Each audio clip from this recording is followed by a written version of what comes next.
Hey crafters! Happy spring, finally. Seems like the weather around here, at least for me, is still making up its mind if it's going to be a glorious spring day or back to winter. Accordingly, I have been in a bit of a fashion rut, kind of gravitating towards my comfy, kind of slouchy winter basics, but still eyeing those really bright, fun fashions coming out in the shops. So in today's project, I am going to be upcycling a few garments into some hopefully new to me spring favorites for my closet. Hopefully brighten things up a little bit, maybe give me some new ideas to work with, and just something for fun. Just something for fun. I am not going to be spending much money on these garments because the two pieces I'm working with today actually came to me for free. A couple people in my area were giving things away, and I was able to take those home and wash them and take a peek at those. They have a couple issues, a few things I need to work on before I can make these workable for me.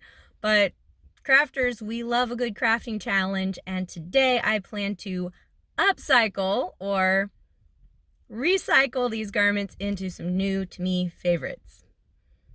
I'll show you the pieces we're working with today and some of the ideas I'm playing with for how to flip these into some new garments, and we'll get started.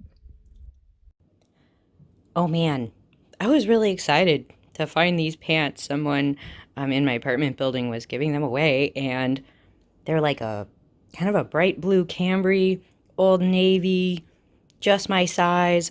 I really like the stretchy waist, like swoopy pants. Nice and comfy, good for, professional workwear or whatever. So, yes, please sign me up. However, there were some reasons that these pants were being given away. They need a little love.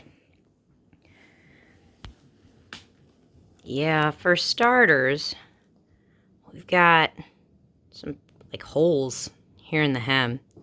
Thankfully, they're not super deep, but they're definitely holes. Then, actually just noticed that we have some seams here that look like they're pulling a lot. A little worried about that. Think that's going to need to be patched just for reinforcement purposes. Yeah, because we don't want any wardrobe malfunctions, do we? And then we've got what should be kind of a channel for like a drawstring, but no drawstring. So I've tried these pants on, and I like them. I really like them. So I want to figure out a way to make them work. So let's look at supplies and talk through what I'm thinking. Well, for starters, I went through my patch collection for iron-on patches that might work. And I think I am going to use some strips, thin strips, and just iron it right along these hem here on the inside. I have to probably do a couple strips just to reinforce this, make sure it doesn't do anything creative. Yeah, hopefully that'll be a good enough match. Should be okay. I'll just be following package directions for these guys and ironing those on. Okay, now let's talk about that hole, or holes in the hem. Okay. One idea was, hey, I could just cut off the pants, cut them off shorter, make them cropped. That could be cool. That would probably be the easiest thing. However, I actually really love the length of these guys. So then I was thinking, hey, could I maybe kind of darn the hole a little bit, like do some stitches all around it just to try to keep it from growing, just kind of stitch it down and then maybe cover it with a trim or something. And I was all set to go to the craft store and go buy something. And then I thought to look in my stash. You guys know how much I love bias tape, right? Can be a little bit of a pain, but when it comes in handy, man, it comes in handy. I have Cambry colored double fold bias tape. I didn't even remember that. Thank you, Craft Stash. I think this stuff I got this secondhand, so this looks like it might be vintage to me. Call it denim colored. Yeah. This will be perfect. Okay. Thankfully, these holes are not super deep. And I think once I darn them, then if I stitch some of this, you know, kind of all around the cuff, I think that will cover up the hole and hopefully keep it from growing and also protect the rest of the hem. I love how it folds over, because if I just used a trim, it wouldn't necessarily protect this. I think I would definitely need something that folds over that edge. And this definitely does. So that's kind of magical. Then, you know how I need, let's see, I need a cord to go through that hole, the channel in the waistband. Well, check this out. This would technically fit. Might be a little tight. Huh. Maybe I could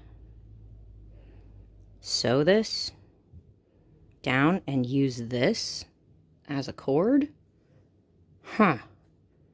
Okay. Lots of ideas here, you guys. Let's dive in. I think I'm going to start with the patching first and then darn those holes a little bit just with needle and thread, stitching them closed a little bit, just going all around the edges, making sure it's not going to rip more.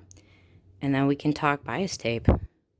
Yay! We're going to fix these pants! Woo!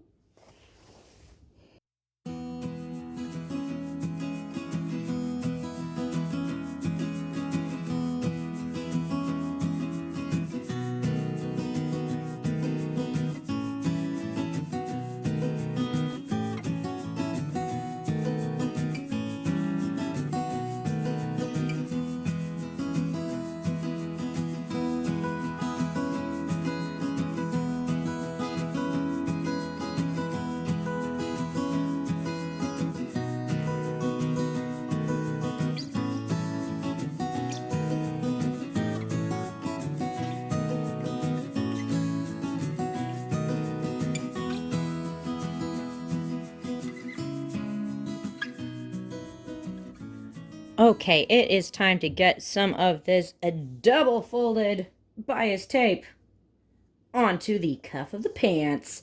I've got my bias tape all ironed. I've got some of my little bias tape clips. You can use pins for this.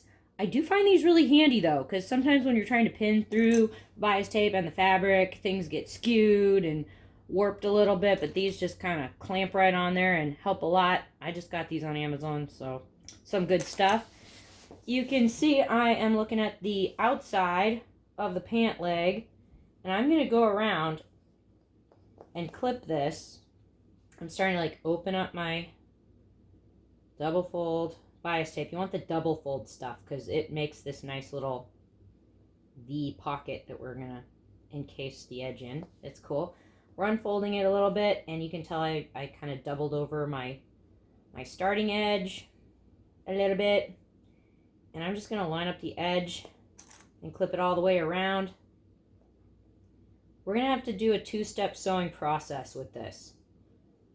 We're going to end up sewing in this little fold line. They call it stitch in the ditch. We're going to stitch along there. And then once we've done that all the way around and attached the bias tape on there, then we're going to be able to fold it over. Sorry, okay, imagine it's stitched on there. We're going to be able to fold it over and have an encased edge, and then we'll have to sew it again. So, a couple steps here, but I like this stuff because, you know, if you do it right, it works. I'm not saying I do it right all the time, but it's nice to have things that work. Oh, hey guys, quick note on the bias tape. When you look at it, like at first you're like, oh, it totally matches up. But then you realize that it's like, oh, one of the sides is a little bit wider than the other. Like when you fold it. See, there's like a little edge, like the side underneath is a little wider. Okay. I believe we want to sew the wide edge on first. So that's then going to make the final sewing a little easier. So find the wide edge, sew that to the outside first. I'm going to link to one of my favorite bias tape tutorials so you can check it out, because this is something that I miss a lot, and then it makes the second stitching harder. So don't make my mistakes. Look for that wide edge, and yeah, life will be better. Okay, back to sewing. So I'm just going to be doing this all the way around. And once I come to my edge, I'll try to cut it off and line up. We might switch over here to time lapse really quick and let me keep pinning.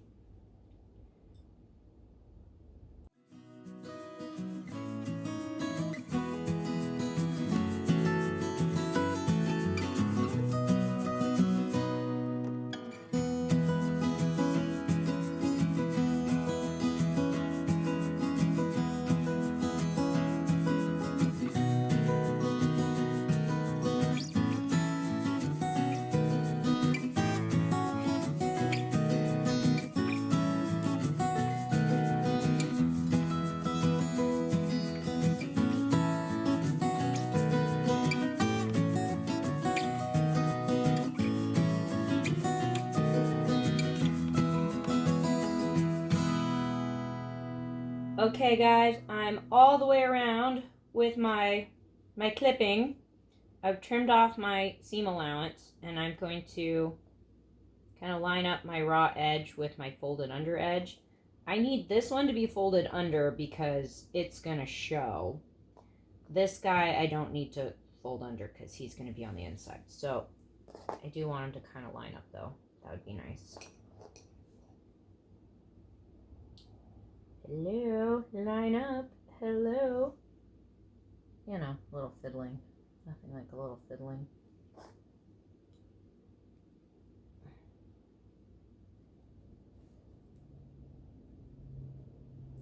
And if you guys haven't done too much stuff with bias tape before, I would totally say just look up on YouTube just a tutorial on single fold bias tape and double fold bias tape, because there's some cool stuff out there, and like once you know how to use it, it's kind of fun, some useful stuff. Okay, I now need to stitch in the ditch all the way around on this pant leg, and of course I need to add some of this to the other pant leg, and then we'll be able to go to part 2, flipping this around to encase the edge, stitching one more time, and I think we'll have our pant leg problem taken care of. Cool. Well, we're back. Okay, we got this guy sewn on here. Both pant legs. Okay. Now it's time to flip that double fold bias tape over. Yes. Encase that lovely hem. We gotta do it all the way around. And once we've got this kind of clipped down a little bit, then I'm gonna go from the inside. I'm gonna stitch kind of right along the edge on the inside, and that will secure it in place, and we will have a renewed cuff. This is very cool. I'm gonna have to remember this in future if I have a cuff that's not secure. Double fold bias tape, man. Who knew? Oh man, all right. And of course, when I come to that connection, I've got that folded over bit. I want to keep that folded over, make that as neat as possible. It doesn't always end up that neat for me, but okay. Such is life.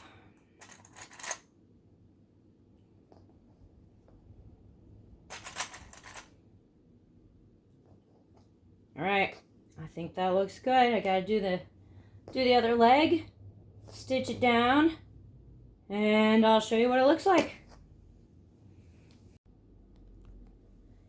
All right, well, we got the hem done. Did I get the bias tape on perfectly and get this like stitching perfect and stuff? No. Not this time. But I'm really hoping that most people are not going to be so bored that they look meticulously at the cuff of my pants. Otherwise, this looks pretty good. It may make the pant leg kind of flare out a little bit more just because it's now a little stiffer around the edge of the pant leg. I might kind of push it out and kind of push out that flare a little more. But I think that'll be okay. I like this look. They look good. Yes. Okay. So next step, I think I need to use the rest of this to make that drawstring. I'm just going to kind of roll under an edge, close that up. I'll probably put some little clips all the way down. Try to make that neat. Put some little clips all the way down and then stitch this closed. I may end up also putting another little line of stitching down here just to keep it flat. But yeah, stitch this into basically a little cord. And then I can use my little bodkin here. You could also use just a safety pin, but I'll probably pin the cord to my little bodkin here or tie it on and then push it through that channel. And yeah, then we'll have some pants. That's actually really exciting. Yay, pants!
Well, what a pretty t-shirt, you guys. Well, it's not just a t-shirt. There's like a t-shirt lining and then this really pretty lace over the top.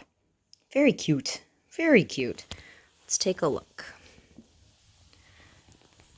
Here's the brand.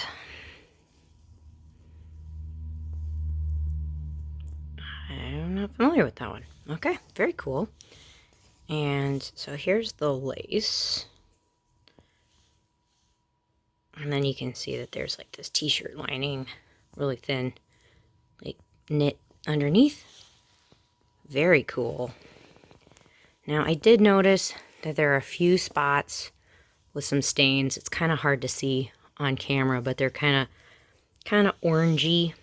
Not terrible, honestly, not terrible, but couldn't get them to wash out.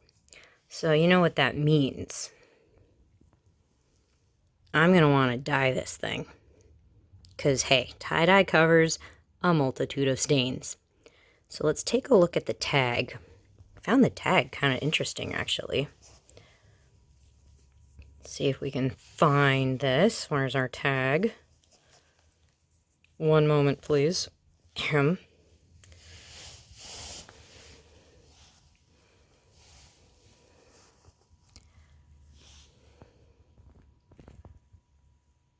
Okay, 65 cotton, 35 nylon. So that could take normal RIT dye. And then the lining is rayon and spandex, which definitely takes dye. Hey, that's exciting, you guys.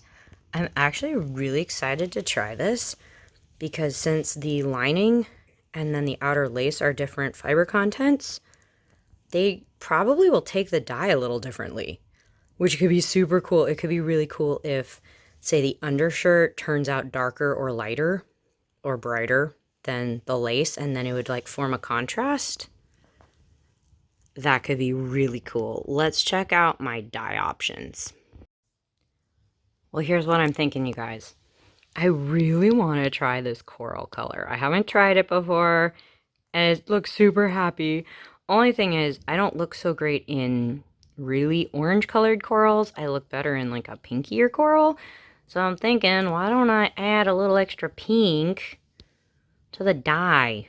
I might have to experiment a little bit and maybe like test it out on some, I don't know, scrap fabric or like paper towel even, just to kind of test the color a little bit. But I'm just going to be following the package directions, guys, for the most part.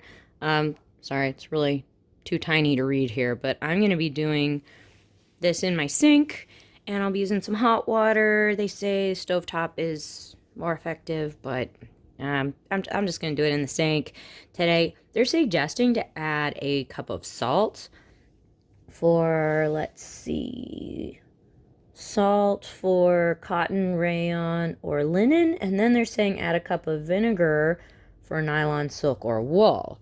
So since I've got cotton, rayon, and nylon, I think I'm going to add some salt and some vinegar to the dye bath. Hopefully that will help. And then they also suggest a little bit of dish soap. And then, of course, I'll stir the garment around in the dye bath for a while. I don't know. This might dye really quickly. It might take a little longer. I'm just going to have to watch it. And when it gets to about the color I'm looking for, maybe a little darker, I'll take it out. And then I think since I have some dye fixative, I think I'm going to then refill the sink with more hot water, add some of this, and then soak the shirt in the fixative to try to lock in that color. I've been learning a little bit more about the RIT fixative, and it sounds like you're supposed to use it before you rinse the garment out, I think. I'm still learning here, guys, so I think I'm going to try that today before I really will rinse this shirt out and really squish out all the dye. Maybe I'll get it in the fixative, see if that helps it retain even more color.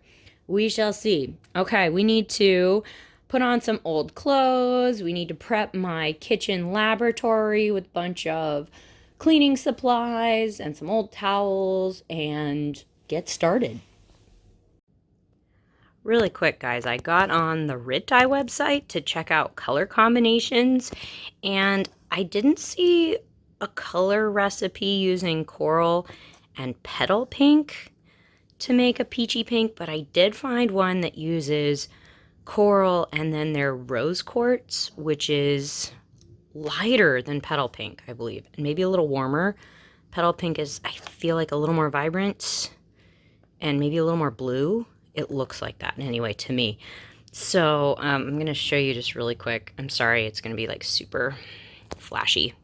But yeah, that's kind of the color I'm aiming for. They're suggesting kind of a ratio of 2:1 coral to rose quartz. So I think I'm going to try to do that roughly with these guys.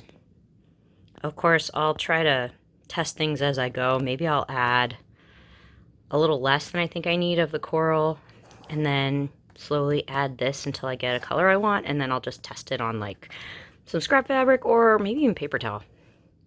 We'll see.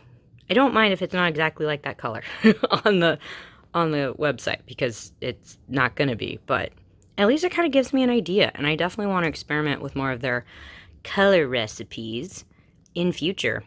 Okay, well, I've got to get my garments ready. I'm dyeing a couple different things today, and let's head over to the kitchen. Well, you guys, you can tell I've got some old towels. I'm trying to cover up surfaces as much as possible. And I got a whole bunch of supplies. I love to have cleaning supplies. A lot of paper towel handy to clean up drips and also to clean my sink when I'm done. I love that barkeeper's friend for that. Of course, I got my dye, my RIT dye, the spoon I use for tie-dye, the gloves I use for tie-dye. You know, don't want to mix stuff you're going to make cookies with with the stuff you got to tie-dye with. And then, of course, hey, got our salt and our vinegar. And I've also got my instant kettle heated up pretty high, so I'm going to start using that to help fill the sink, and then I'll use really hot water from the tap, get our salt, get our vinegar in there, and start adding some dye.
Okay guys, let's take a look. So with the peach, I added a little less than half of the bottle. I added about, I think it was about a third cup. I probably could have started with a little less, like a quarter cup, and then gone from there, but yeah, that's what I did. And then you saw I was trying to add the petal pink in some different increments and test it out to see if it changed anything. So the interesting thing is the watercolor, or, you know, the dye bath, definitely looked like it got more pink. But when I was testing it on the paper towel, not all that much. I think this was the first one without the pink. Or, well, one of these was the first without the pink, and then another one was with half the pink. And they don't really look any different. This is the one with most of the pink. Let's try one more time. Of course, paper towel method may not be the best method to test things, but you know, maybe it is a little bit more pink, but it's pretty subtle. So I guess what I should have done was added less coral to start with, and probably if I'd had more pink instead of just one box, I could have, you know, upped that ratio a little bit more. As is, I'm not mad about this color. It's a very cool color. But that is just a good note to self for me. Always good to have maybe like the big bottle of both colors of dye, so I can keep adding if I want to. Also, it'd be good if I checked the RIT recipes before I went dye shopping, because then I could actually shop their recipes, basically. Okay, time to get the garments in there. I got a couple things I'm dyeing along with the shirt, and we'll get started. Okay, got the shirt all wet. I think I want to get it wet to help the dye kind of bleed evenly across the shirt as much as possible. You might notice I'm not tying it up today. No rubber bands, no cool tie-dye pattern. I just want to dye this thing basically a solid color. I mean, I think it's going to be kind of a little bit mottled, because it never comes out completely solid. But I think it'll be interesting enough with the lace and the under fabric possibly dyeing a little bit differently from each other. I think that will be pretty interesting. So, okay, let's put this in. Got a sweatshirt I'm dyeing today as well. Very nice. Oh boy. Oh man. Look at that color. Now on my my end, it looks a little bit more red than what's looking like for you guys. It's looking really bright orange, at least from what I can tell from the camera here. But this is kind of cool. Ooh la la. That is very pretty. Okay, so I am going to leave these items in probably for about half an hour, and I'm going to stir them around periodically and try to flip this guy over. Try to get him evenly dyed. And I'll keep an eye on it, and when it looks like it's a pretty good color, I'm going to take it out, refill up the sink with some clean water, and then get that dye fixative. Where's the dye fixative? And get the fixative on the garment, and then I'll wash things out for real and launder them and see what they look like. Yay! Well, guys, it's only been about 20 minutes. And this is looking super vibrant. Oh my word, on my end it's looking kind of like almost flame red. Whoa! I may have underestimated the power of the coral. So I'm going to pull this guy out. I'm going to let him drain a little bit. I think a couple of my other items in here need to sit for a few more minutes. And then I will get this guy and these guys in a sink with some clean hot water and that dye fixative. And then I'll rinse it out for real. You know what? I might rinse it a little bit before because this is looking really dark. Let's rinse it a little bit first. Let's see if we can mush it around a little bit, maybe lighten the color a little bit, and then we'll get it in the fixative. Like, there's not that much dye coming off of it. Huh. Okay, sorry, jiggly camera action here. Okay, this is cool. Wow. Alright, well, I think I am going to rinse this guy a bit, just to try to lighten him up a little bit. Wouldn't be a problem. And then fixative and laundry. I think when I wash this guy, I'm going to put him in an old pillowcase and close the top and just kind of wash him that way because he's really delicate. I'm also going to make sure I wash this guy with some probably like old towels or just a load of laundry that's not going to get dyed, just in case it gives off a lot of dye in the wash, which it could. Yeah, he's lightening a little bit. Okay, sounds good. Well, you guys, I will do a little fixative, do a little laundry, and show you what this looks like when we're done. Ta-da! Wow. Okay, I'm now a fan of salmon, apparently. This is so much fun. Talk about a transformation. I mean, definitely can't tell where those discolorations are anymore. I gotta say, this salmon definitely seems like one of the more vibrant of the dyes. You know how some RIT dyes seem to be really, really pigmented and others not, don't quite turn out as dark or as bright as you expect them to. This one seems like one of the ones that's very vibrant. And I definitely should have used a little less dye, especially if I had paid more attention to those recipes I was looking at online. I was thinking, since I was dyeing several other items, that I was going to be using the right amount to dye that much fabric because I had some other pieces. But no, I definitely could have used a little less, especially if I was going for a slightly pinker color.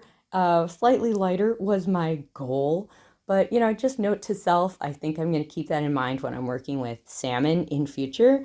But, one of my goals this year is to branch out a little bit and definitely experiment with some fun, brighter colors that I don't usually try. So I think the RIT dye deities are telling me to try salmon. So it's definitely different than what I was expecting, but I am enjoying it, and I'm really enjoying it with the pants. I'm going to see if I can put those together. I haven't tried them on yet to see if they work together. I may be able to wear them together or maybe separately. We'll see, but I think these are going to be some amazing pieces for this spring. Definitely some wardrobe refresh that I need going on, and Also, very awesome to get them for mostly free. I mean, excluding supplies. So, hey, if you guys get behind upcycling, transforming old stuff into new stuff, hey, consider giving this video a thumbs up. Thanks for sharing the love. And maybe subscribe. You know, more fun, wild, crazy, bright colored stuff coming to you from Partners in Craft very soon. So we hope you enjoy it and join us for some more adventures. I'm going to go put some outfits together and I'll show you what they look like when I'm done.